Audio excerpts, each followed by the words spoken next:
And welcome to another episode of Funny Talk with Mangelli and Max. I'm Tom Mangelli, and this is my co-host, Doug Max. Say hi, Doug. Hi, Doug. Hi, Tom. And we have a special guest tonight, the Steamroller of comedy, the none other than Rich. What's your name? Carucci! Rich Carucci! Let's hear it for Rich Carucci! Hey, what's happening, guys? What's up? How you doing? A little laid up with the rotator cuff surgery. Knocked me out for a little bit. Oh, my God. I was going to ask you. Rich, I guess you did not know. I offered minor surgery for $129. I would have took it. If I'm really people that know me, I'm very mechanically minded. I was a licensed home improvement contractor. I've been working on old BMWs for the last 20 years. If there's a DIY video. Anyway, I don't like the sight of blood, so I wouldn't actually be looking, but Tom could say, Doug, you're about to hit a vein. And together we'd get it done. I have delicate hands, Rich. I hope you never learn that for yourself. Well, you don't want me because I got rough. I got like Fred Flintstone hands. I'm like, they used to call me gorilla hands. I will destroy anything. Hold this, it's over. You know what I mean? Done. You cannot be gorilla hands. That's Joe Conti. That's Joe Conti. That's Joe Conti's gorilla body. Yeah. You can be steamroller fingers or something like that. I don't know. But the ladies, I think, would like that. If they I'm the wrong guy. If they found out you were the steamroller fingers of comedy, Rick, are you married? I'm sorry, you're not married. Casually. You're casually married. Okay. We choose not to live together or anything. We've different addresses. Nice, come over when you're happy. I want the best of you, not the rest of you type Rich, thing, I've been doing that for the last 5 years, and I love it. I think I believe the time for that is drawing to an end, but we will see. Anyway, Tom. Yes. We would not be gabbing if it were not for our sponsor, Jack Hoffman of J. Irwin Productions. If you want to, Jack, right? Everybody knows Jack. Hey, don't say that. He's our guest. Don't say Jack. Rich is a guest on our show. Oh no, I know Jack. Jack's great. It's better than not knowing. He Jack. was insulting you. He said you don't. You know Jack. That's an insult. Go on. I gotcha. Pay no attention to the man behind the curtain. So anyway, if you want to put together a comedy show for either a fundraiser or a private party or a restaurant showcase or even a corporate event, contact Jack at jirwinproductions.com. He's the guy to call. He knows all the comics in the North Jersey, New York area.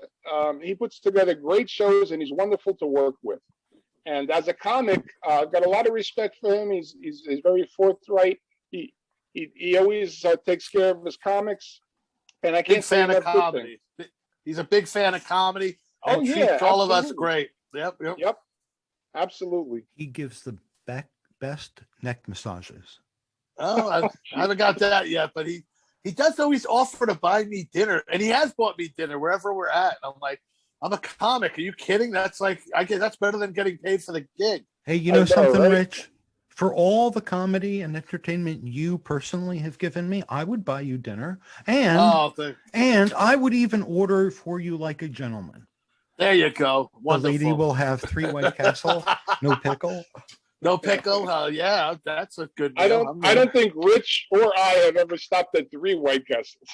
I get the doubles. I don't go for the singles. Let's not mess around. Yeah, really. Throw in the dessert. I love the cheesecake with the chocolate on the stick. It's a good thing. Listen, one thing about the double is it increases the flavor hole percentage through the whole thing, where all the flavor is. And those flavor holes. I know you've always been a cake person, Rich. Yeah, I like cake, but I do like White Castle. I used to eat them on the way to work. It'd be like 5 a.m, and I've just got like onions all over my shirt. I'm headed to work. Hey guys, wait a minute, Tom. Would it be Yeah. unprofessional if I left you guys to talk on your own and food? trusted you? And then, No, because I got to get some more bourbon. Okay. Yeah. Prepare it. Yeah. Or I'm go going to get dry. oh, I haven't had enough today. go I'll be ahead, right go back. get the- Yeah. You get always the say I dry. talk too much anyway. So Mhm. You do. Bourbon is definitely one of my favorites too. But yeah, I'm a White Castle guy. They're 24 hours. Yeah. There were times I was in there. It's 3:30 in the morning, holding up the wall. Just tell my friends, let's stop at White Castle. I lived next door to one for a couple of years, and every night, you'd hear how loud it is, and then more than half the week, somebody would kick in my fence, throw shit in my yard. It was nuts. Fist fights outside the house. I'd find the fence on the highway on Route 46. I'm like, a couple of miles. Is that my fence? It's like laying on the highway. That people are animals. White Castle brings out the animal in people. Oh, absolutely. I used to go to the one in Clifton all the time after the bars Right. closed. Yeah. Right. That one you didn't cause problems at. But the one, because you get killed over there. But I used to go there when I was a kid. Then they opened the one on Route 3 or whatever that is, 17, Route 17. And that's the one where you go to, and everybody would be drunk. It's like 2 a.m. Now, you've been to the bars. Now everybody's drinking. They eat. And they go, there's nothing left to do but fight. And they would start fight. People would be fighting all the time. It's like the white trash capital. That's like where the UFC started, in a freaking White Castle parking lot, Yeah. It's I it's as if Walmart actually closed at some point. Mm-hmm. And that was before Wawa, because people now go to Wawa as a big hangout too for people, but they would be there, and you see more fights in those freaking White Castles and that's why people show the videos now of all the fights. Look at this in the airport. I'm like, shit, that's nothing. Like, I wish we had cameras back then.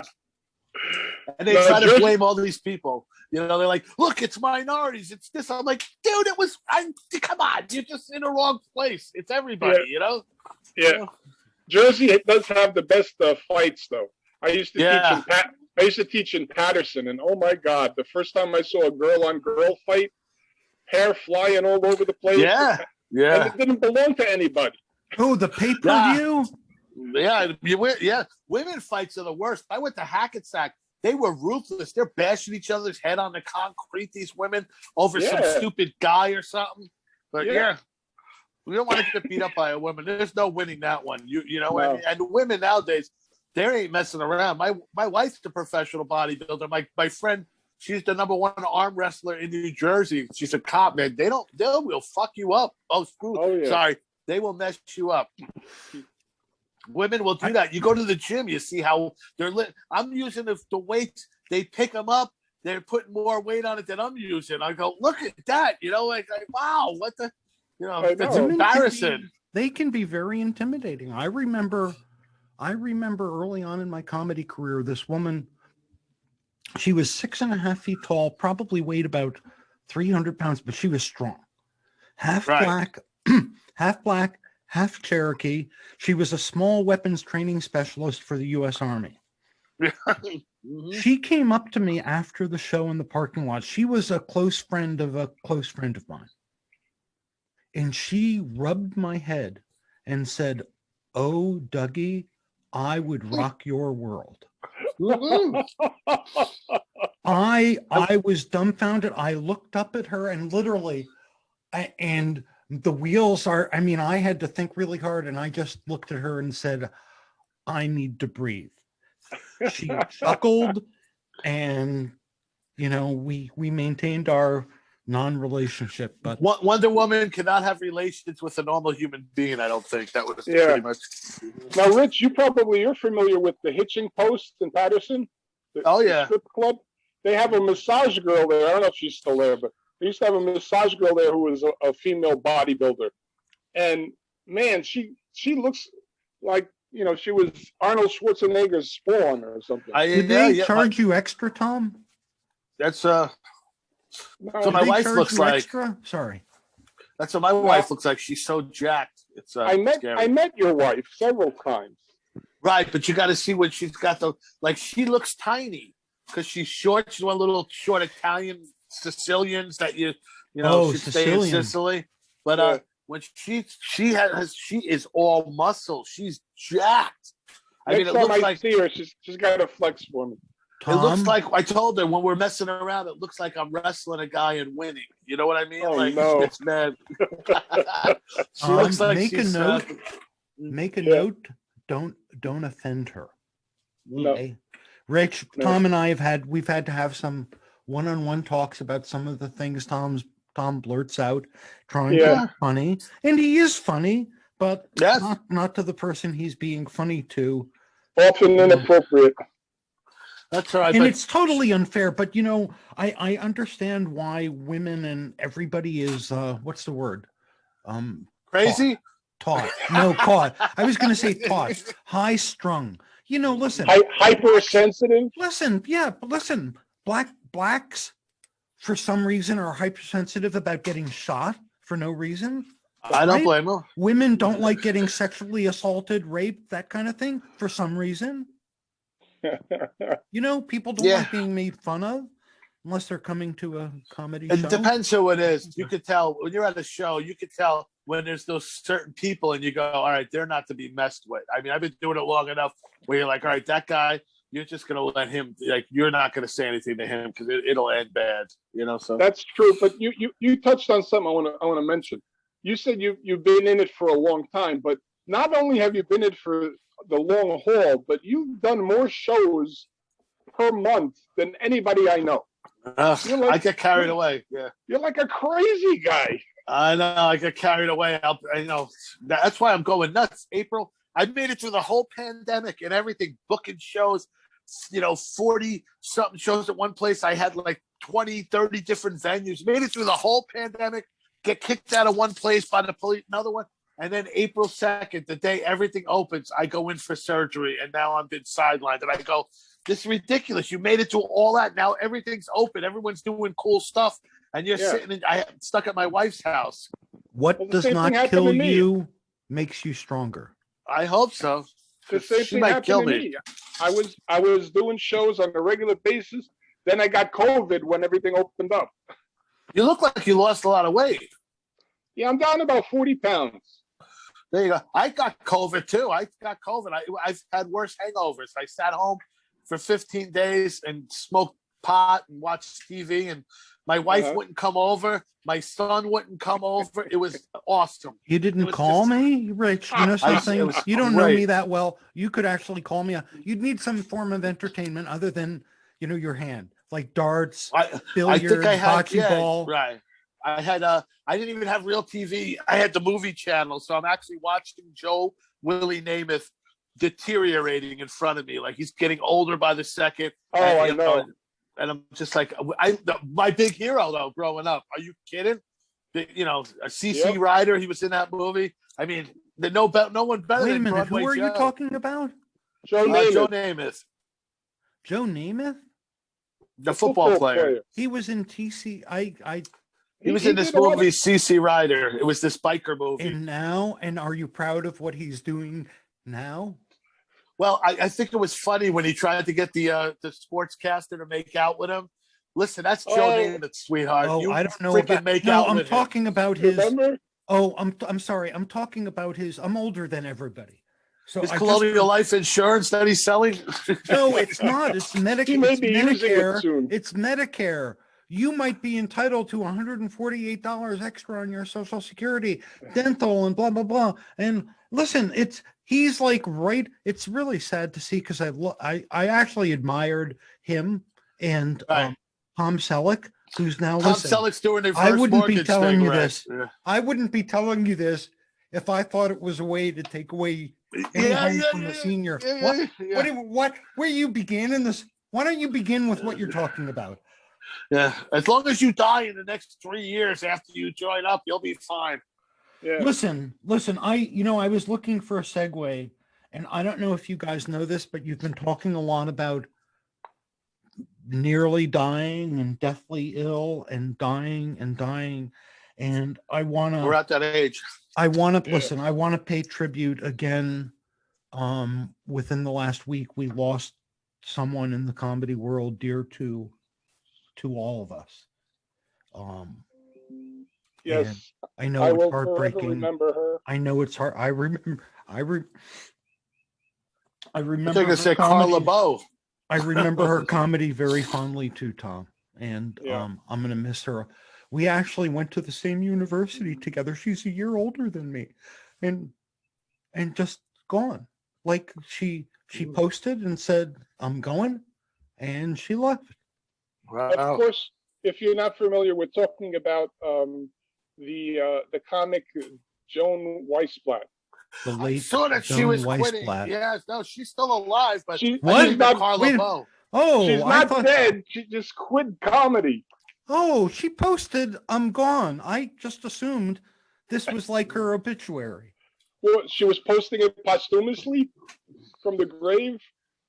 You've been Well, watching too many Hitchcocks. you can't do it beforehand. You're living. Mm. She had enough. It is a tough thing, man. It is really, between you have to be able to take no, even though people don't want it, but just, to be ignored.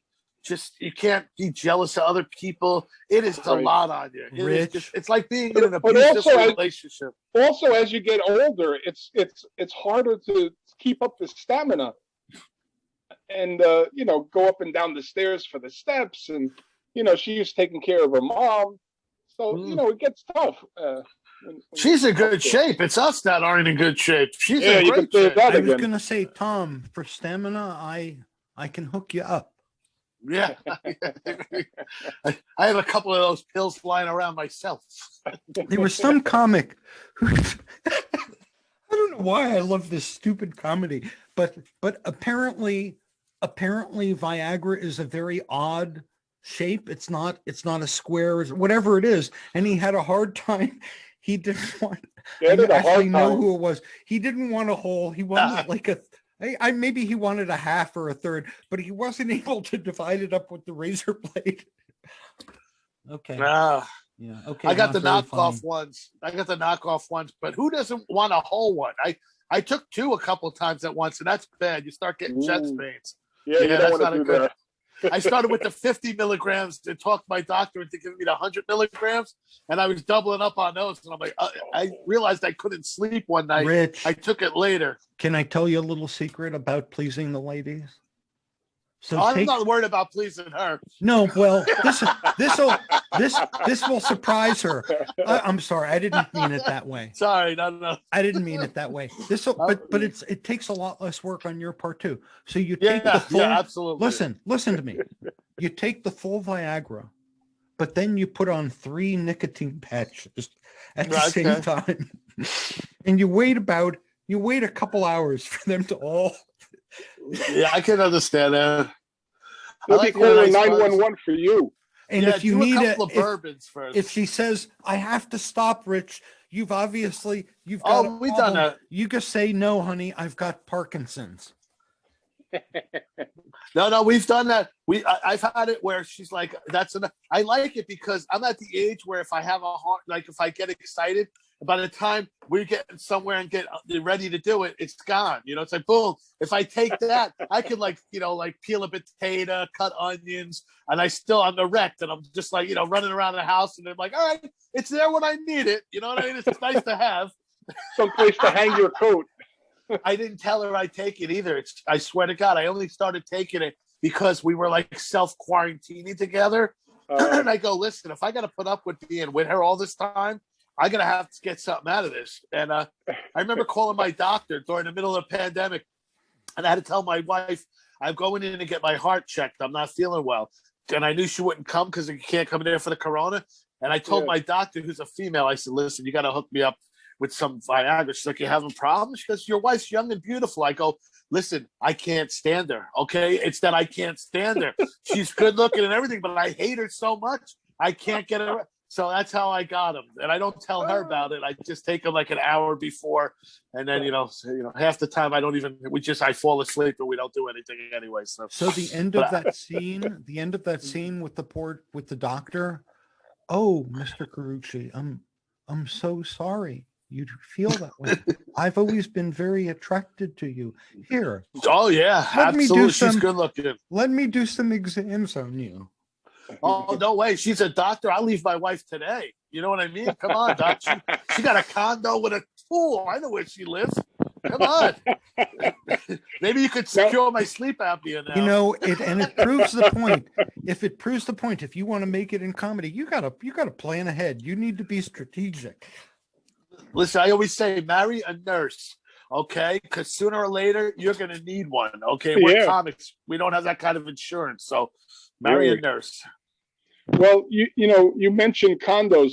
You were looking for a new place to stay a while back. I'm in that situation now, and the real estate market is incredibly.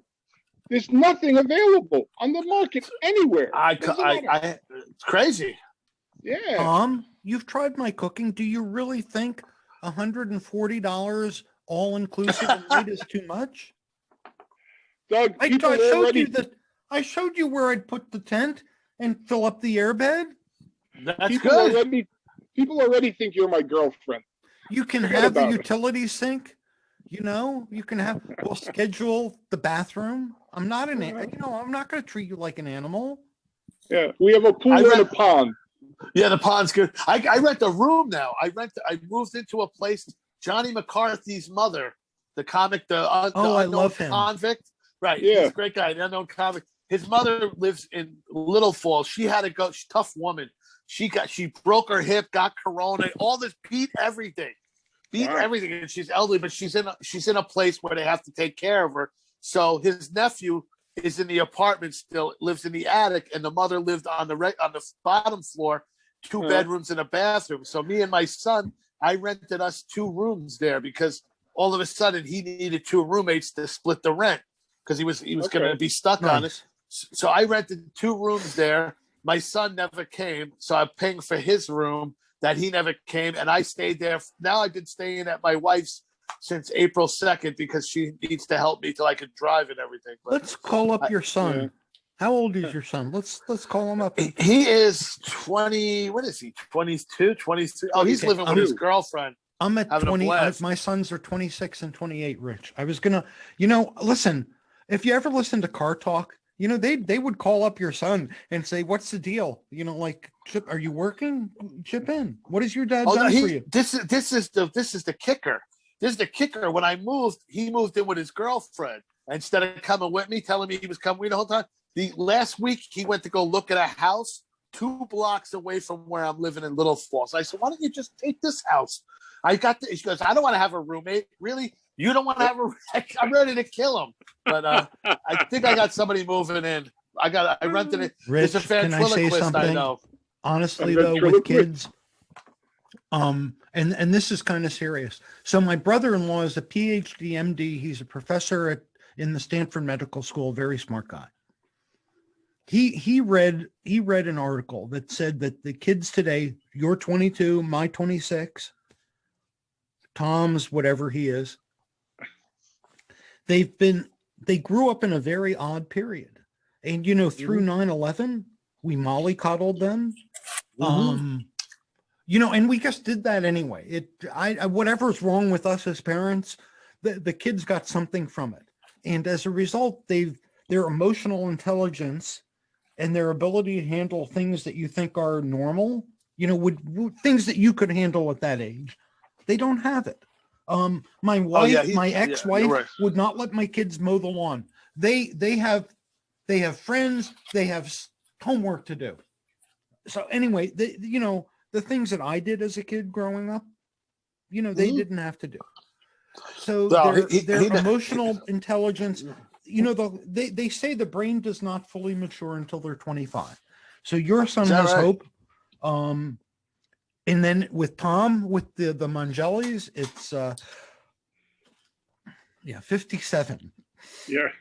Your brain is never going to mature, Tom. My son had a blast My son had a blast growing up because I had him full time since his mother passed away. So I'm on the road doing comedy, and I come home. He's got some stripper living at the house. You know what I mean? He's having wild parties.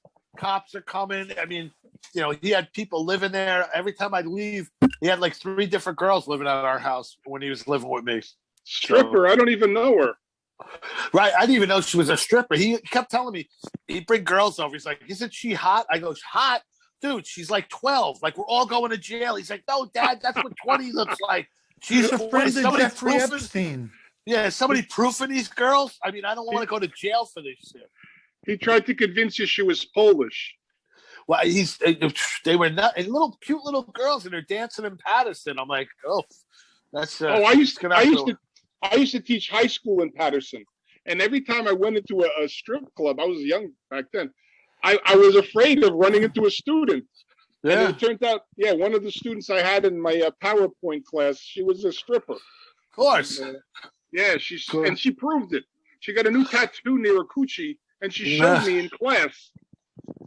All What right, did it say? Teacher's pet. Yeah.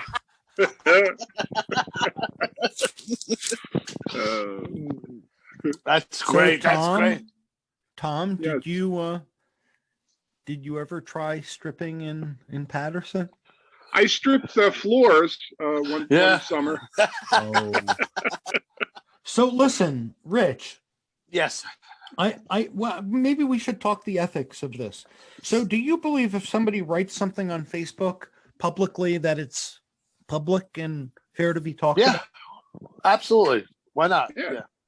Fair game. I write horrible stuff. I'm actually banned from Twitter right now, and I just came back from Facebook from like a 30-day or 40-day. Really? You know.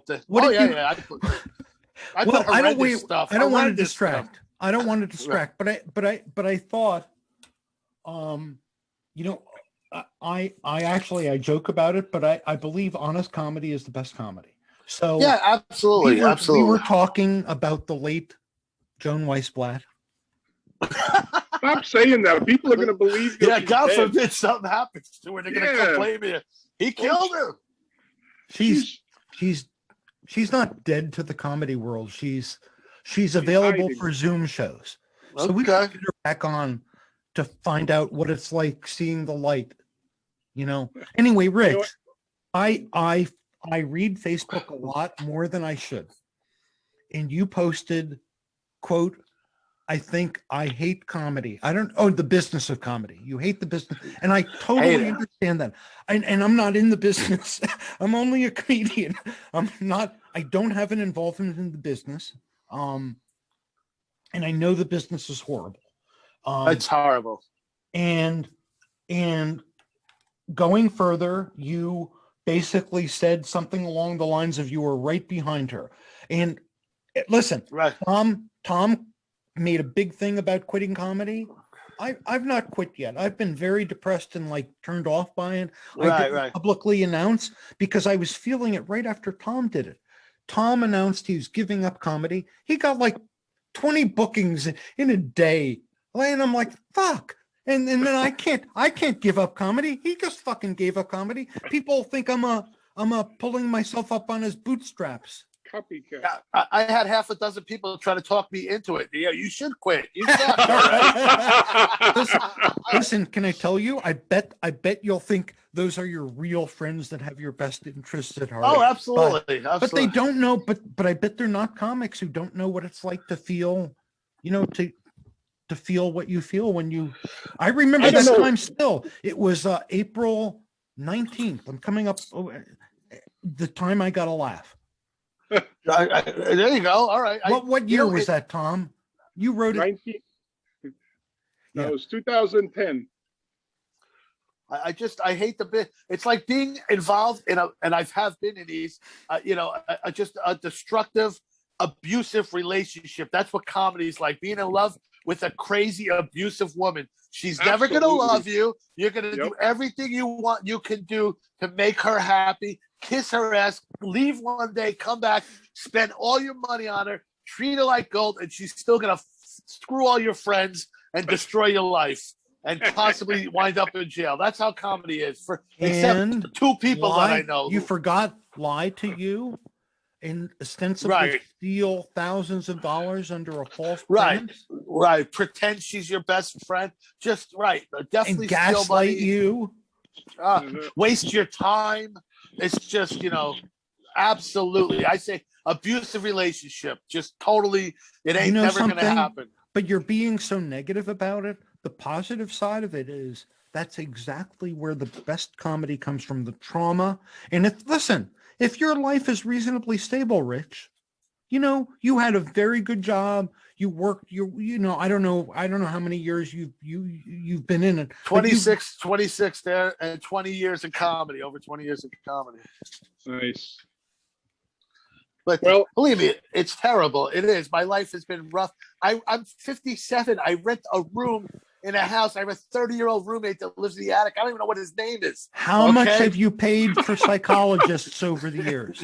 Instead, people have been giving you, instead, you complain, people have been giving you $5, $10, $30 to drive hours, wait for hours to perform for 10, 20, 30 minutes.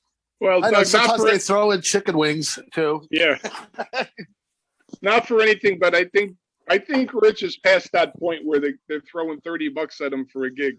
Why? Who's paying? No shit. There's money involved. Where are we going? It's painting. It's like my bathroom painting. You would think so. But I'm ceiling. not against. It depends. I like to perform, so believe me, I go all over the place, and listen. I could never live on comedy money. If I did, I would be like 117 pounds, which it's just. I may be 117 pounds soon because I'm losing my job because they're selling the company. And I'm forced into an apartment that I can't afford. I can't afford now that I'm working full time, and I don't know what's going to happen when the sale. You got to get in one of them. You got to get in one of them storage units or refuse to go, and then they sell you to somebody who comes there, and they go, "You get everything that's in a locker," and it's you and like a guy from Quiet Riot living in there. You know what I mean? No, you're upstairs roommate. No, what it's going to be. Here's the scene in my backyard. I'm barbecuing. I'm making hamburgers. Dave, would you like another burger? Yeah, Doug, thanks. A thigh, anyone? Chicken thigh? Oh, yeah, I'd love one. Doug, what's that? What's that in the middle of the backyard? Is that an elephant seal? No, this is New Jersey. That's my friend Tom. He's getting some sun. Push him back in. He looks like he needs water. No, but I actually think I just rented my son's room to this ventriloquist from he lives up in Albany. Jake Lamont, nice kid, and his Louis is his dummy. I met the kid a while ago. He's a big Otto and George fan. This kid dropped out of high school to be a ventriloquist. Oh, that's a good move. Like the dummy couldn't talk him out of it. You know what I mean? So can I ask you, when you were interviewing him as a potential roommate, did it make it sound? Did he make it sound like his voice was right next to you? Interview him. He mentioned he was interested. There's no interview. Do you have $500? Yeah, it's yours. Yeah, really? We don't do an interview. Yeah, we don't. Furnished and everything. Don't bring anything. Bring the dummy. He convinced Rich that the dummy was going to be chipping in on the rent. You know what? I'm the dummy chipping in. I'm paying 2/3. The kid in the attic's loving it. I haven't been there in a month. He's got his own place.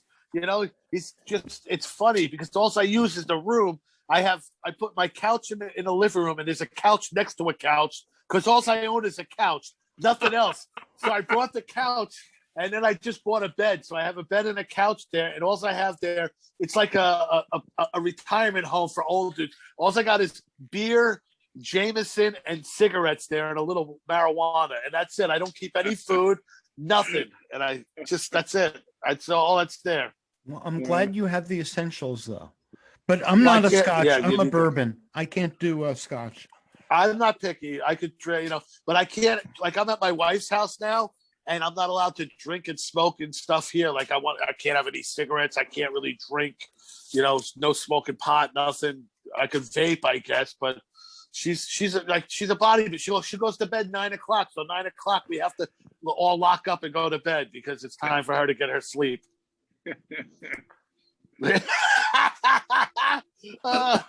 My son has been visiting. Oh, your son is? How old is he? He's been visiting from Oregon. He's 26. Okay. So I'm going to bed at 9 o'clock because of my back pain. I don't know. I don't know what it is. It's in the hips. I don't know what it is. I'm hunting it down, but it's horrible. And I'm going to bed at 9 o'clock. I wake up at 4:30 today. I had a good day. I woke up at 6:30. He goes to bed probably 1 or 2, which is early for him on Oregon time still. He's waking up at 11:30. I see him for 15 minutes. He's been with me a week. We've had 17 minutes of conversation. I've got him on a clock. All right. It's nice having him close by. Really, Why don't you go for massage or something for your back? Or my landlord, the last place I had, he had this thing that you put your legs in and you hang upside down. I couldn't do it. I tried it once. I almost fell through the thing. But he had this thing and he said it's great for his back. I actually have that. And you made me remember one of my favorite stories, true stories. I was performing in Ocean City with a sociopath headliner comic. I used to book that room. Really? Yeah. That was So mine. Anyway. He got it through me somehow, but he's like, I want to go for breakfast. Where do you want to go? To what was the place? Golden Corral. Okay. Fucking state. It took us 45 minutes to drive to another fucking state. Really?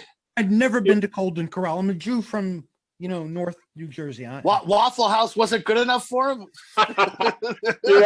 He dragged me to that place too, and it was disgusting. It was the first time I was there. No, disgusting was the bathroom that had been attacked by colitis.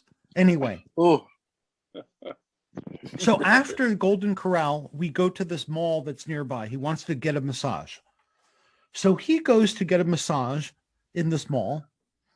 And I'm walking through the mall and I notice a Victoria's Secret and I'm looking around and I see a bank of massage chairs. I've never been in one. Black leather massage chair. Yeah, I've seen those in the malls. It beckoned to me. So it said, come over. I'll give you a good time. Slip $1 in me. Anyway, I'm doing shtick. I put $1 in and it's massaging me and it's rolling up and down my back and up and down my thighs. And I'm like, this is great. And then it locks.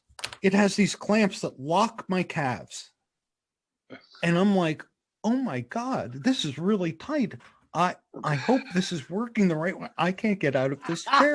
Oh, look, a fire. Now I'm stuck.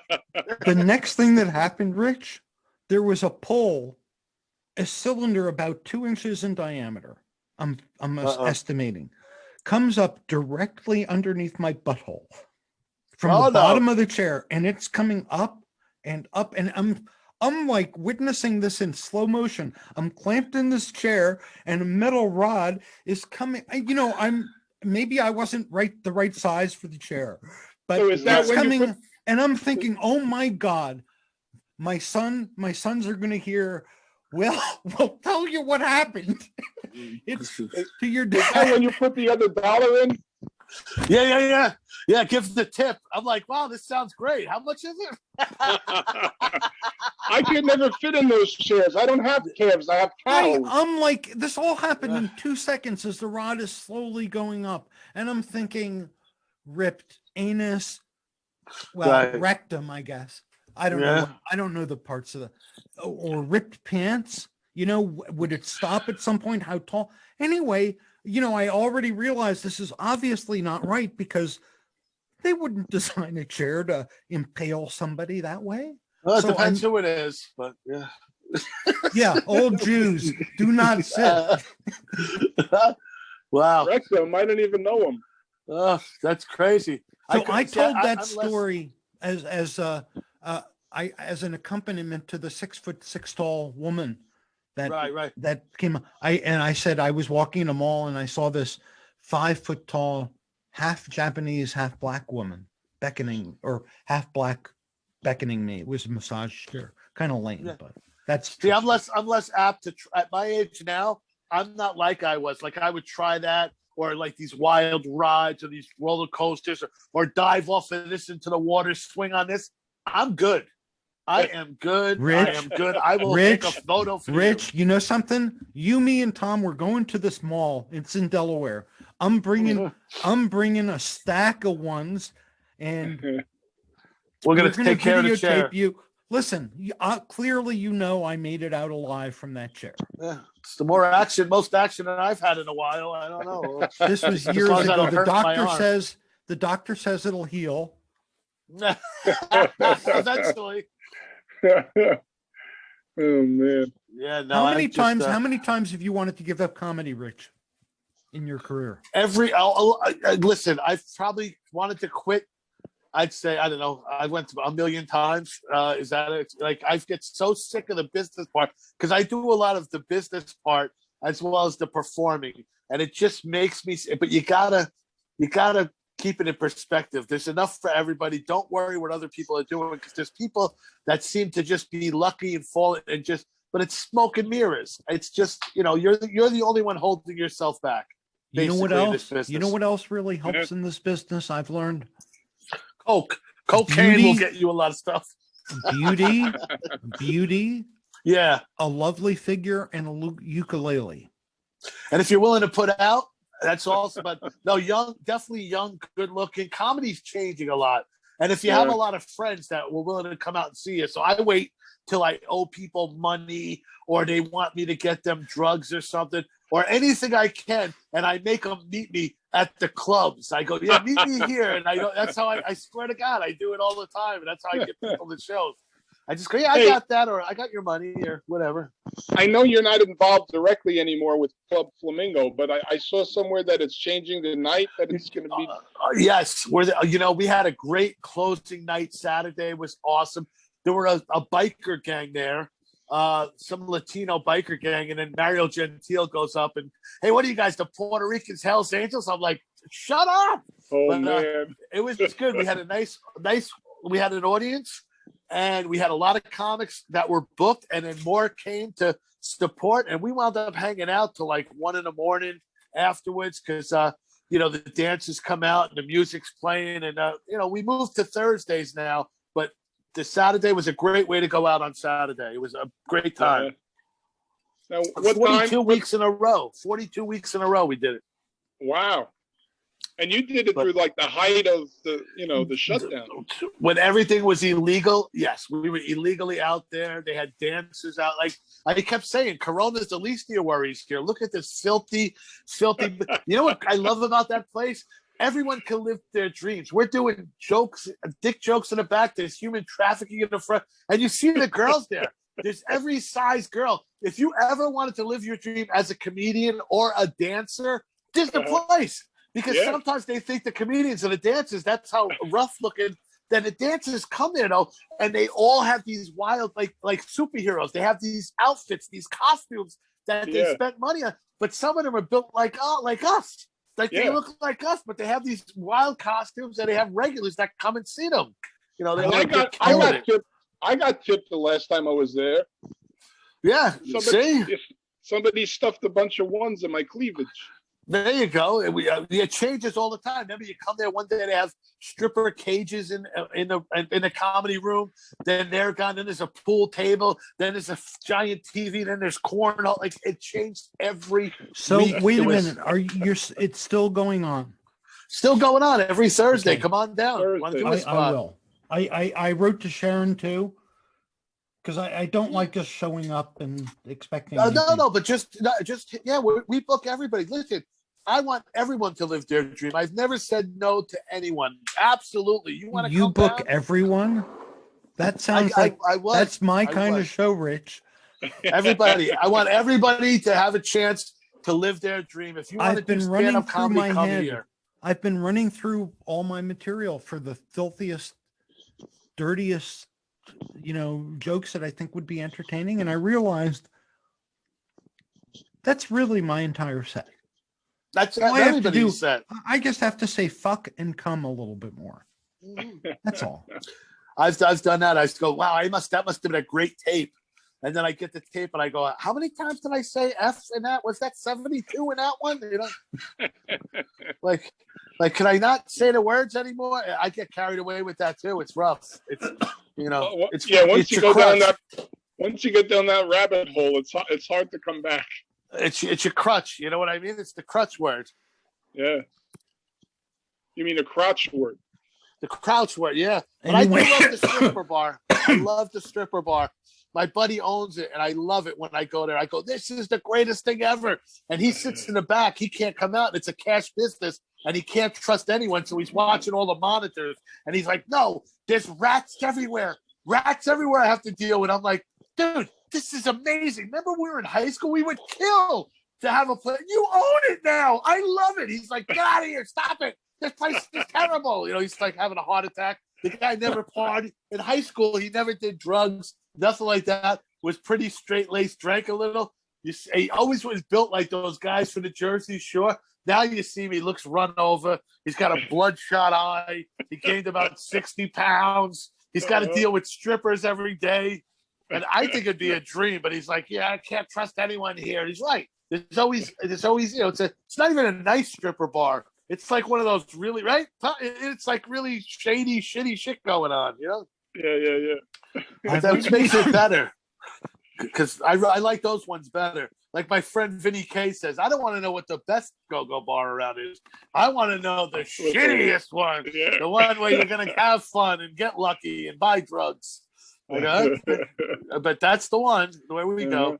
Club Flamingo, strategically placed between a Wendy's and a car wash across from World Video, because people are still getting their porn on video for some wild. But it's good, though. We had 300 comics come through there. A little over 300 comics during the whole pandemic have come through there. People like Sick Vic to Mike Marino stopped by to hang out one night. To, Sick Vic. I haven't seen Sick Vic in a long. And you know something?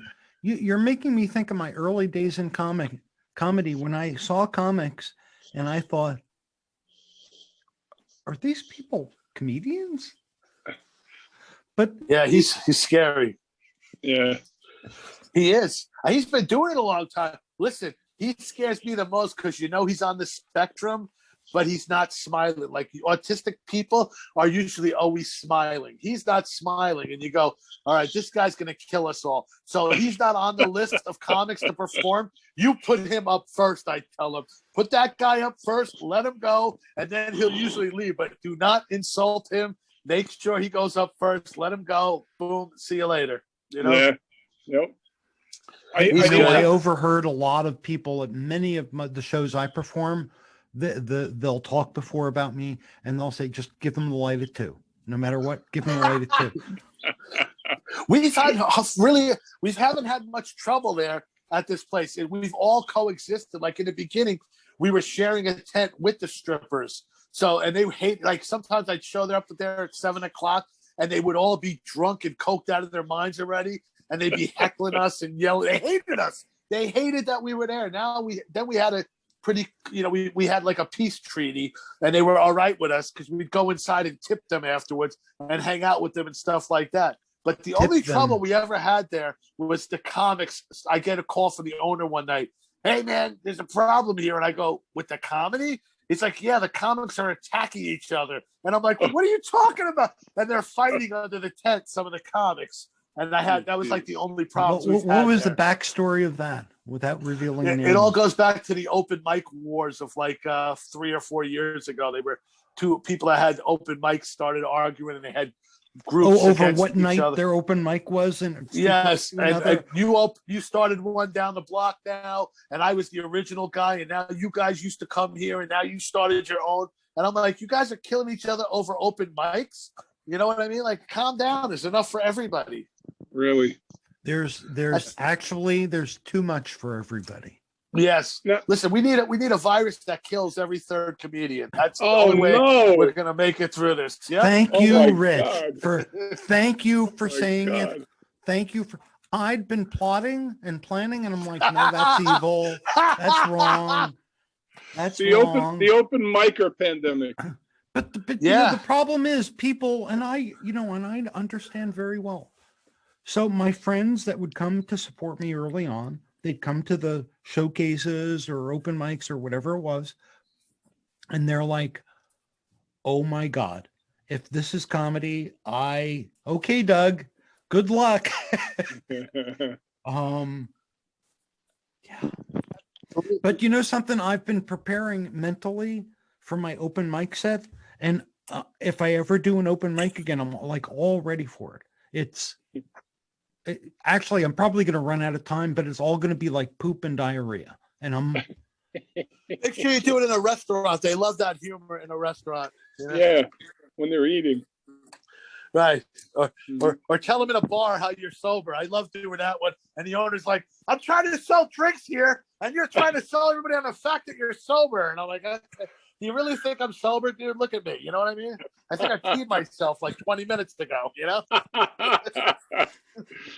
Oh no. Yeah. I have all the I like all the vices except gambling. I never was a gambler because you need money for that. But drugs See, and now alcohol. You That's actually been my- don't. that's been my vice all these years. I don't drink. I never did drugs. But gambling, you put me in a casino, I'm gone. Yeah, my father was like that. I was with him in Atlantic City, and he's showing me. He goes, "Come on, I'll show you how to gamble." And I'm walking around with him, and he's showing me, and he's like, "Here's some more money." I go, "I'm good." He's like, "You're good." I go, "Yeah, I'm not really much for gambling." He goes, "Really? Your mother's like a degenerate with this." I go, "Yeah, no." I go, "Do you mind if I just hang out and you're getting free drinks, right?" He goes, "Yeah." I go, "Can I have the free drinks?" He's like, "Yeah, absolutely." So I just watch him gamble, God rest his soul, and I would suck up all the booze I could. I'm like, I'm good. I've been gambling on life for 57 years and losing. I know my abilities. You know what I mean? Like, I ain't gonna buy a freaking ticket or play a roulette or anything. I know my life sucks. You know what I mean? Anyway, listen, gambling, it can be a problem. And if you don't have money and you're gambling and hoping this is going to be your weekend, I have a really close friend, Rich, who called me up like 2:30 in the morning, crying. "Doug, I'm gambling. I need $17. What? It's 2 in the morning. Doug, I need $17. Tom, what are you talking about? I bet Joey bag of donuts. I don't want to lose my cat. I get the calls. I would get the calls from my friends. Like I had to try it one time. I had to call my friends. My car got towed in the city. So it's like 2:30 in the morning, and I'm trying to get, I forgot how much money, a couple of $100, and everyone's like, "Go to bed, you crackhead." Like, nobody believed me. They're like, "Go back to bed." They must have known you. Yeah, exactly. Like, go away. You're not getting it from me. You woke me up, you bastard. So what happened, Rich? He said, "Ma, you just got to give me the money." I wound up getting the money from an ex-girl that I used to know, and I got the car back. But I had it towed like 3 times in the city when I first started doing comedy. It's a nightmare. It's not like being drunk, wasted. You're happy you finally found where you had your car parked. It's like, oh my God, it's gone. It's gone. What And then you you find out needed, it's at the, what you oh needed, man. what you needed, Rich, was a bitch comedy driver like I was for like a I year. had one. I had one for a while. The only but thing I didn't have to do for that guy was suck him off. Thank God. Well, But I had Mad Dog. Mad Dog used to travel with me all the time. So listen, when you were, did he drive or did you? No, he used to drive. He would open for me all over the place. He doesn't drink or anything. So I don't know how he could. He's sober because he's an ex-heroin addict, an ex-junkie, used to drink. I'm in the car next to him, shit-faced out of my mind, beers in every pocket, drinking, get out of his car to smoke weed. God bless that guy. I don't know how he stayed sober for all those years we worked together. You know, I did not know about that. I give him a lot of props for getting over that. That's it's amazing. Addiction. But He actually got, if he got pulled disbarred. over, he can represent himself in court. Right, he got disbarred. He wound up going and becoming a per diem lawyer overnights in the city. Like, he worked his way back from, that guy has been to hell and back. That's why he's a deviant that he is. But you reminded me though. You reminded me of one of my favorite comedy stories. The Sociopath. You know who I'm talking about. Of course. The Sociopath Watson was running late for a gig in New York, and I was driving him. And at this point, I was about 1.5 years being his bitch, thinking something is going to happen. We did a radio show together, and it could have gone somewhere if somebody wasn't a sociopath. So he's running late, and I'm driving in my then beautiful 99 manual E46 328i, and me and the car were one. We were mated together. and I'm very familiar with driving in Manhattan. Watson is a very nervous passenger. So I drove my best New York City driving, and I dialed it up, and he's, we're within a foot of a car, and he's like looking. I swear to God, there were like a number of times he'd like turn to the look and say black guy. And I'm like, you fucking think these people can't read you? Shut your mouth. But I scared the shit out of him. Right. No, in Manhattan, you have to be as crazy as the cab drivers to survive. No, what you have to do is go with the flow, Tom. You need to be easy about it. And now it's 25 miles an hour in the city. You can't go too far wrong. It's 25 miles everywhere. You can't have stuff. Every time I have a car or a vehicle, it's questionable. That's what you need. You need a questionable vehicle where you're coming at somebody and they go, this guy might not stop. You know what I mean? Like, you have to have your car look the secret is you cut in front of a nicer car than you. That's it. Right. And you go, you let them know. I might wait for the Mercedes. Yeah. Right. Mine's got little dings on it, a cracked windshield. There's a mirror hanging off. People see me come flying out and they go, this guy's not going to stop. You know what I mean? And the other thing I'll do, I will make a point of when they're looking over, look over somewhere else. So like, I know they're there, but I'm looking like, and it scares. The other thing I learned when I was driving in Italy, when you're in the left lane, they drive on the same side of the road. When you're in the left lane on the autostrada and you want to pass, you put your left turn signal on to indicate you're passing for the cars in front of you. So in Italy, on the autostrada, at whatever speed they're going, these people will, first of all, they're really low powered cars. So they'll pull up at, 70, 80 miles an hour to within 5 feet of the car in front of them, pull out, and then like zip back in 5 feet in front of the car. So when I got back to the States, I had been in Italy, I don't know, it was a long trip, a few weeks maybe. And I was on like the turnpike with the concrete divider. I'm in the left lane and somebody was on my tail. And just out of habit, I put on my left turn signal. This guy backed. He's like, where's he? There's a concrete divider. Where's this guy going left? And I realized for years, when people were on my tail on the turnpike or parkway, I'd put on my left turn signal and they'd back off immediately. Wait, that was you? That was me, Tom. What's driving in Italy like? The road rage there. I see the Italians in New Jersey, how they act. What's that like in Italy? You know something? I've driven a manual my entire life. So, and when we rented a car there, it was a nice car. I drove in Rome. The only problem with Rome was we drove by our hotel that was invisible. Basically, it was a single door, like 4 times. My ex is yelling at me. We ended up driving through a pedestrian-only area in Rome. We got a ticket. She got a ticket for it later. There you go. Yeah, I'll be back. No, I got to get, sure. We rented a Volvo one time. I was going over 100 miles an hour on the autostrada. And nice.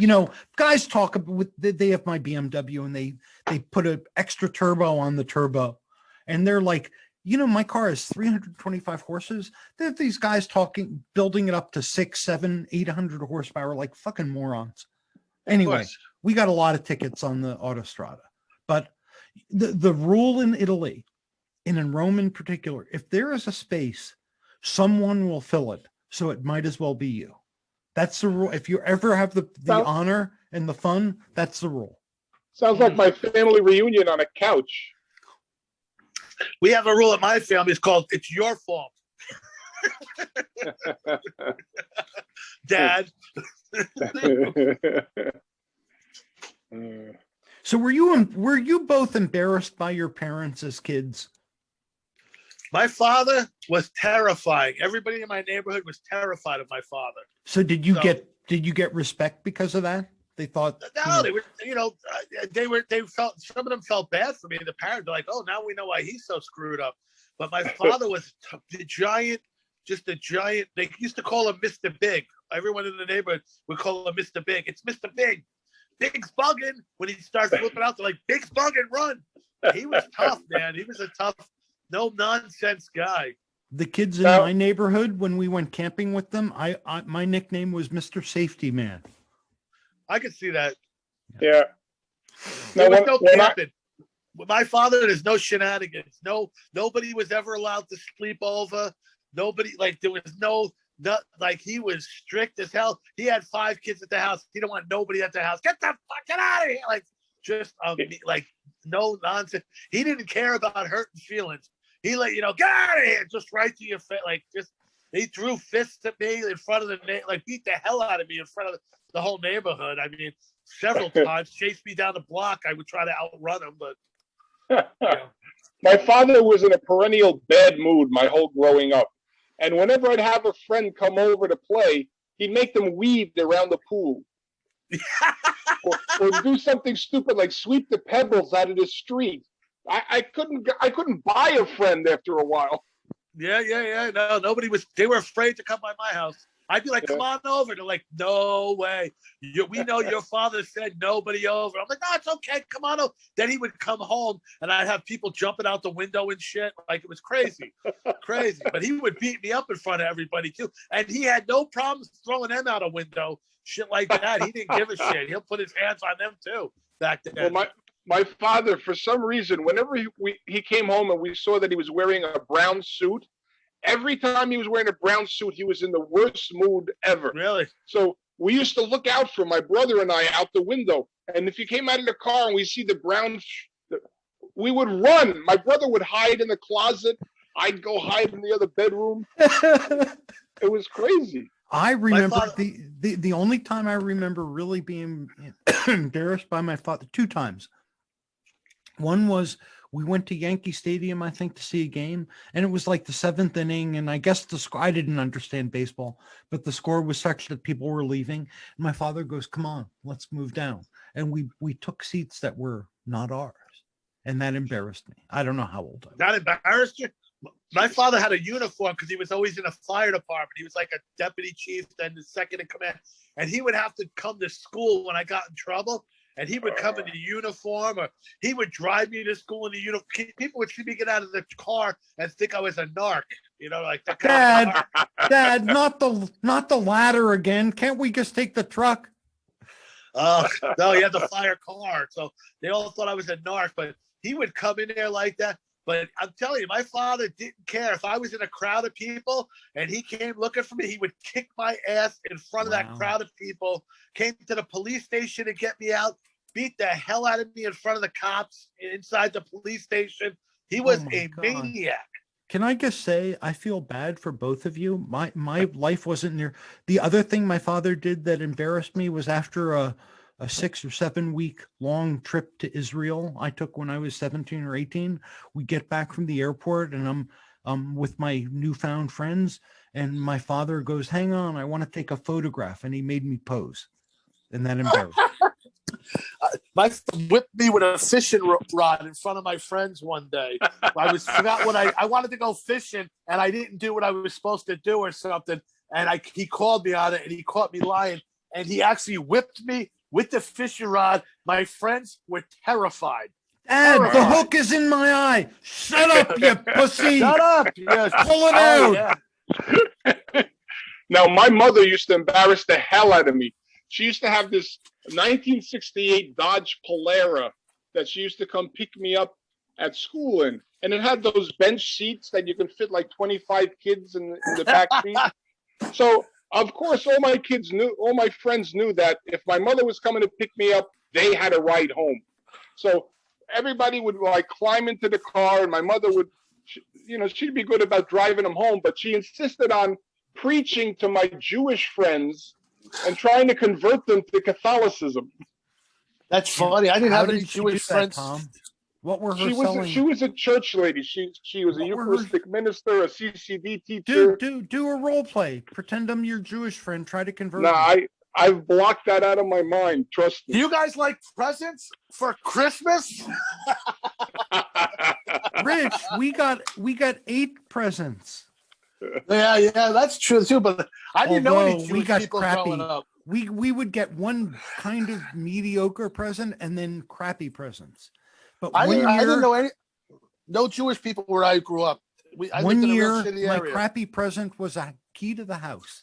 I don't know if I was. That's funny, but it meant a lot to me. Now, Really? when I turned 17, I got a spare set of keys to the Dodge Polara. That was my first car. So my mother and I would share it. So she'd go across the street from my high school at the A&P. She'd be inside the store shopping. I'd come out of school, see the car, move it to the other side of the parking lot. My mother'd come out with her shopping cart, thinking That's that funny. she called the cops so many times that somebody stole the car. She That's called my funny. father at work. Hello, Vic, they did it again. What are you talking? They stole the car. My father, what the hell's going? Why did it? Who wants that car anyway? What's going on Yeah, here? exactly. Oh, goddamn Gentiles. That's funny. I didn't grow up around any Jewish people. I met one girl that I dated who was Jewish when I went up to Pennsylvania, Liz Glass. She was beautiful. And then the next Jewish guy, the first Jewish person I met was my partner dispatching, who was one of my, loved the guy. We were like best friends ever. And I'm like, hey, I finally met a Jewish. Then I got into comedy and everybody's Jewish. But Yeah. I'm sorry. I know. Yeah. I did one show and, and I wanted my friends on and I'm realizing how many of them were Jewish. And I'm like, I've got to be anti-Semitic to run a decent comedy show. You don't, another, Good luck. you hear the audience, another Jew. You're right. Yeah. How many old, but it's true of any comedy show. You've got to, you started talking about coordinating shows and who you put up first. And, I've been on so many shows and I know that the people that think about it really put on a lot better show. They think this guy is high energy, they're low energy. Oh yeah. Woman, I've been doing it for so long. It's whatever. Let's not do it all. I was on a show, a guy producing it from from Canada. I didn't know. It was called The Bro Show. Me and 3 other comics. It turned out to be 2 other comics because one didn't end up making it. Anyway, just there's so many you can't find somebody other than a white male comic. Well, I would have different shows. Like I have a show that's girl powered comedy that I produce. It's all females. I have that show. Then I had one. What was it? Foreign exchange laughs or whatever it was, and that was like different people from all different countries. But you have to know who's low energy. Like at the stripper bar, there's people there. There's a lot going on. You got to space that out because I've been at some clubs where like 4 or 5 comics in a row. Like if they don't hit by then, pretty much the show's over. Yeah. So you got to throw this guy's high end. This guy does crowd work. All right, they're starting to riot. Throw the girl with the big boobs up, shit like that. You know what I mean? Like, or the guy with the guitar. Or the guy with the big boobs. Right. Like big boobs or a guitar act. See the comp. Oh, you know what? This is why I don't get booked because nobody's ever thinking. You know what we need? We need an old Jew who can't stand up straight. They got him. They got him. I've been to those shows, but you gotta, you try to space it out. Like the other night, the first 4 comics went up, and plus where I do comedy at, some of the places I have are so unconventional. Even if you're doing comedy for a while, you're just like, what the hell is this? Like you got strippers walking by. I love shows like that. I love shows where I'm confused. Yeah. It's like a Fellini film. Right. Isn't it crazy? I went to a competition. Tom was in it. And one of the comics on the show, he did floor humping was one part of his act. And the other part of his act, I don't know what he did, but it was a lot of Mark Wahlberg quotes. And he did that. Like that. Yeah. He did that for about 5 minutes and people were like astounded. And I'm like laughing harder and harder inside. Because I didn't want to be the only one laughing, I felt embarrassed. People do you guys look at me like this? But I went up to him and I said, "I compliment you on your commitment." Yeah. Now get the hell out of here. No, actually, did you ever see? Do you guys know who Eric Andre is? He just did a movie, Bad Trip. He's a comic. He had his own show on Swim Network. When I started 20 years ago, we were doing Hamburger Harry's in the city. And there were a lot of people that went through that made it. Not me, but other people. But this guy was so off the wall, and he had this afro, and he was so intelligent, though, but he looked kind of ghetto. but he was so zany. I said, this guy's brilliant. I go, this guy's brilliant, but no one here gets it because no one can understand what he's like. I just knew he was brilliant. And then all of a sudden, many, many years later, my sister, who's older than me, is like, I like to watch this show on the Swim Network. And I'm like, what's the Swim channel? How do you know this? You're too old for this. And it was the Eric Andre show. And I'm like, oh my God, I know that guy. I know who he is. And he's just a maniac. He's just off the wall zany. And, people didn't get it. When they finally did, he's, like, this guy's fucking brilliant, So you never know. Floor humping could lead to something. That's all I'm saying. Yeah, like to us, it's true. Floor humping. To somebody else, it's brilliance. Well, you know what it is? So many young guys, they do their dick jokes, and they're like carbon copies of each other. You need to be different than the other comics. Yes, absolutely. Uniqueness. I mean, except in my case, right, Tom? Well, yes. Comics used to always ask. They would always go. I used to open for Buddy Flip for years, and we'd be traveling around, and comics would always ask Buddy. They would go, How can I get famous? He goes, you want to get famous? Shoot the president.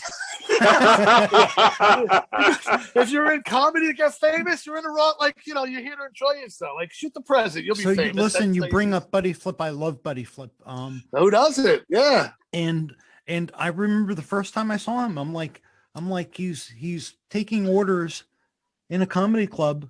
And then he just hops up on stage, and he was the funniest comic on the show. And I did not know. For him, yeah. I did not know who he was, and I've learned he's been on our show. He's great, brilliant. I opened for him for years and never saw it not go well. And I'm not kidding. I mean, I was in places with him where it went so bad for me, I had to go wait in the car for him. That's how bad it went. It was so bad. One time I was out of college with him, and he's up there doing something. I go to get a beer in the back, and there's a young, hot, dumb chick in the back. And I go, wow, this guy's really good. She goes, yeah, he's a lot better than the other guy that was up there before. That guy sucked. And I'm like, are you kidding me? Like, are you kidding me? You know I'm the only other adult in this. Like, are you kidding me? I've never saw it not go well from a 14-year-old Syrian kid's birthday party to like a college to like, you name it. It never not went well. He always did well. I never saw anything like it. I don't know if it's because of the guitar, but he had different speeds. If it wasn't working, he went to the guitar, but he had such well-written jokes, and he was so non-threatening, and he was so funny and clean at the same time. You're just like, this guy's brilliant. He's been on our show, and he mentioned that Ohio is a great world for him, and he'd be king in that world. He is. He was working for me a lot. I get a lot of stuff in the Pittsburgh area too. So he was running those shows for me. And I set up these crews in different areas. Like I had a crew of guys in Pittsburgh that I would put together. They didn't know each other. And I introduced them, and then they were running my stuff out there. And then I ran out of guys. So then Buddy went there, and then I hooked him up with a crew of guys. And I have a crew of guys in Florida that work for me too. So I try to make these little groups of people. Good idea. And listen, shout out for Buddy. Buddy's awesome. Shout out for Buddy. He's got a new Facebook page called the Snarky Democrat 2. And he is very political. The group very snarky. And if you are a snarky Democrat, you will enjoy it. If you are a Trump fan, you don't want to debate him or get in any. He hates Trump. No, if you're a Trump fan, please do come to Snarky Democrat. Post your honest views. Now, Rich, you mentioned having crews in different geographic areas. You know who does that and very well is Eddie Gallagher. You mentioned Eddie. I tried to get in. I did. What is that? Cricket comedy? Cricket, yeah. I sent him a message and he never got back to me. That's the one thing in comedy. I deal with a lot of people. I talk to a lot of people. One thing I hate is when you contact somebody, at least tell me no. Let me know you got that really turns my stomach. I reached out to him and he just never got. And I said, hey, let's see what you're doing. I'd love to work for you one day. Here's my website and everything. And he didn't even have the courtesy to get back to me. And I'm like, Comedy on the Creek got back to me. He recently had COVID, so I don't know, not to make excuses for him. But I get that irks me like nothing else. I've been in this for 20 years. Everybody that ever reached out to me, I've always gotten back to them. You know, Right, no matter right. what, I you know, just out of And courtesy. I'll just you say, know, listen, out of respect for Eddie, I will tell him that I sent him a link of your videos, Rich, and your bio. And I'm booked next Tuesday. Good, Well, good. I'm doing a show for him on Friday, so I'll mention you to him. Yeah. Oh, yeah. Yeah. Use Buddy the words Harris reached F out to you. Nah, I don't get like, but Buddy Harris reached out to him for me. I'm just looking to work, man. I'm the type of guy, like Tom said, I'm used to I'd go to the city on a Saturday. I do 4 shows, you know, I'd Yeah. host 3 of them, do an early show. Like I like to, you know, I got a couple of those nights coming up where I'm double booked and I you know, be back to the city and stuff. I like to get up every night. Every night I like Rich, to be up. I figure I'm listen. a comic. Ever since I've seen you, I've been very impressed with your comedy. And can I Thank just you. mention this to you? You suck at quitting I comedy. know. My I wish I could quit. My grandfather was a comedian, so I grew up around it. He used to do his act all the time, and you know, I try not. I don't know what else. Have you to do been? with Have you myself. been? So I've been using his act. I wish his was an Italian, but he was hilarious. He was hilarious. He would play his nose as an instrument. He did soft shoe. He had jokes, one-liners, songs. Excuse me. Wasn't he stealing Jewish material? I Played his couldn't nose. understand half of it, but The Jews he play played- their nose, Rich. I mean, he had it down. My friends would think he would come to my parties, and my friends would go, "Where did you get this guy? Did you rent him?" I go, "That's my great." We used to call him Bozzy the Gold because we got him to smoke weed. We told him it was Bozzy the Gold, and he goes, "What are you doing? What's that?" I go, "It's Bozzy the Gold because that's what Italians put in their soup." And he goes, "Bozzy the Gold? What do you do with the Bozzy the Gold?" I go, "This Bozzy the Gold? You smoke it." He goes, "What do you mean you're smoking the Bozzy the Gold?" So we got him to start. My mother used to say, "Stop getting your grandfather high," and I'm like, "High? He's 75 years old. If he wants to smoke weed, let him." He's got glaucoma. So, yeah. So listen, you reminded me. My dad is now, at the time he was like 96, suffering in horrible pain. He died at 96. So at one point we got him a medical marijuana prescription. And because I wasn't listed as his whatever liaison, I wasn't allowed to go into the shop with him. He got some weed. So I was going to spend a weekend with my girlfriend. And he's, fully aware and can get around and do all that kind of stuff. And I made him food. I rolled him a joint.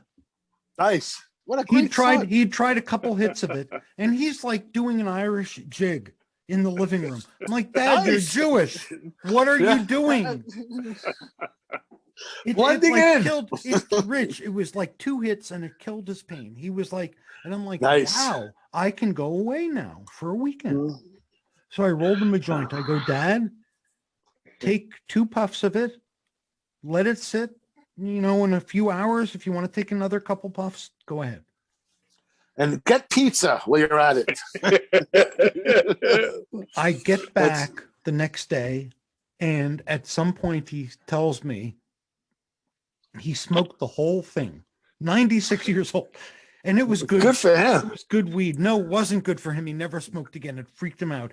Because when you're Like 96 years he was old, like you're tripping.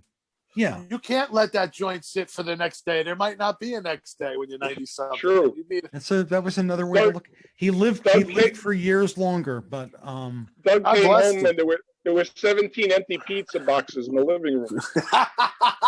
I had to get him hooked on coke because he was gaining weight too much. if only Tom, that I didn't tell you. It was opened half empty cans of borscht and gefilte fish, and it stained the carpet. No. There you go. Matzah everywhere. Yeah. That's it. Go. Locks. There was locks on the door, locks on the floor, locks a lots. Locks a locks. So listen, guys, I don't want to be rude because this has been a great show and the time is Thank you for having me. But we've gone like way beyond, and I've got to let this video end and process it in time to get it uploaded. So could I plug 2 things? no, Yes, absolutely. no. Okay. No. I have a podcast called No Geniuses from New Jersey. That's the podcast I'm on. It's me and Liam Whalen, because we are not geniuses, but there are a lot of geniuses from New Jersey, like the girl who just won for Best Picture, and she's from Montclair. She wrote that Nomad. So Wow. you know, I'm on that. And richcaruccicomedy.com is my site because I got a lot of shows coming up. I'm going to be at Governor's in Long Island. I'm at the Flamingo every Thursday night in South Hackensack. The Flamingo out back under the big top with the strippers and comedy. Bring the whole family, the kids, and everybody's welcome. Hey, let me know if you need a ride to Governor's. I've been trying to get my foot in the door. I'm going with. I'm opening for what's his name? Mike Dillon has a show there, so Yeah. I'm doing the little room. But yeah, I forgot what day it is. But if you want to come along, absolutely. And All right. if you ever want to ride in a BMW 340i X Drive, Well, I feel like you're trying to talk me into selling crack for you. This car could be yours someday if you work it right. But you guys got to come to the stripper bar. You got to come to the stripper bar, Doug. Rich, I will tell you, one of my favorite comedy shows was called Pain or Pain, where I'd either get, based on an audience, I'd either get paid or a dominatrix would beat me. And my girlfriend is like, why would you do a show where you'd get beat? I'm like, honey, don't worry. I know the dominatrix. It didn't Gotcha. It's true, but it turned out to be a different dominatrix. But I didn't get her. I didn't get beaten. I got paid. So, Rich, thanks for coming on the show. You're always a great guest. And on behalf of J. Irwin Productions, I want to sign out. Thanks for tuning in to Funny Talk with Mangelli and Max. I'm Tom Mangelli, and this is Doug Max. And thanks, guys. And that's Rich Carucci, the Steamroller of comedy. Steamroller of comedy. Yes. So, thanks, guys. Next time, it's been wonderful. Thank you, buddy. All right. Take care. Peace.